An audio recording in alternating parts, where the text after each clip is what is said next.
Get ready, start.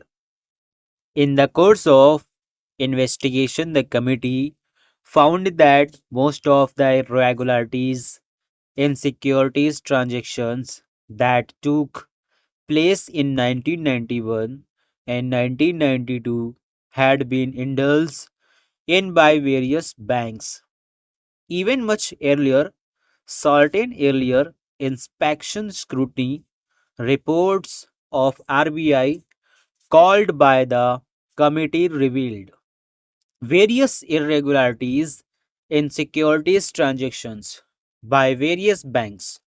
It is thus evident that many of the irregularities in securities transactions that took place in 1991 and 1992 had been building up since the mid 80s, if not earlier, and could have been minimized if the authorities concerned had heeded to the early warning signals.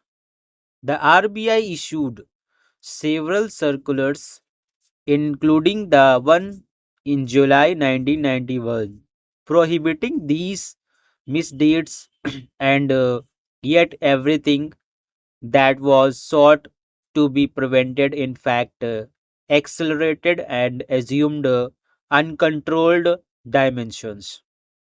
A broad analysis of the information obtained by the committee from various sources reveals that apart from a direct flow of funds to the stock market through sanction of authorities or unauthorized credit facilities to some brokers by some banks by way of overdraft and discounting of bills covering shares and debentures, there had been fraudulent manipulations of the investment portfolio in some banks, including their subsidiary financial companies, to divert the funds to certain brokers to fuel the unprecedented rise in share prices.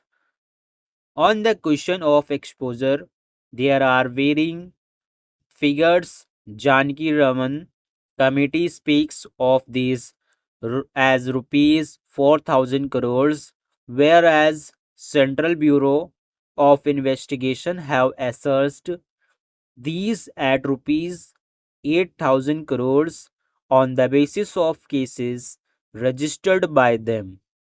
In addition, the committee examined the figure provided by the Office of the Custodian, which assessed the amount on the basis of various custodians, claims and counterclaims preferred by various aggrieved parties. The committee are of the opinion that it is difficult to estimate the huge sums of money which are illegally utilized by various scamsters for their personal gains during this period because the monies were repaid and the transactions completed.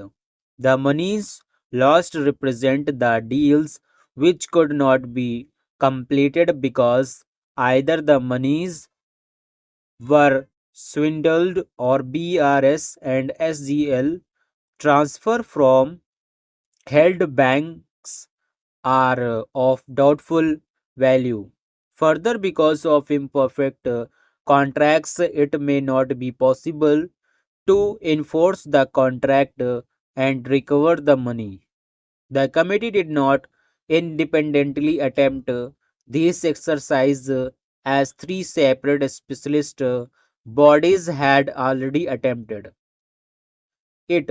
The committee are of the view that it is the duty of the Ministry of Finance to undertake this responsibility by either instituting a separate committee for the purpose or through the same committee.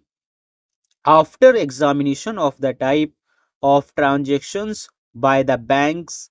The committee regret to note that the banks had in blatant violation of the RBI's guidelines relevant thereto entered into a large number of buyback transactions and indulged in irregularities like misuse of BRS, bankers' checks, etc.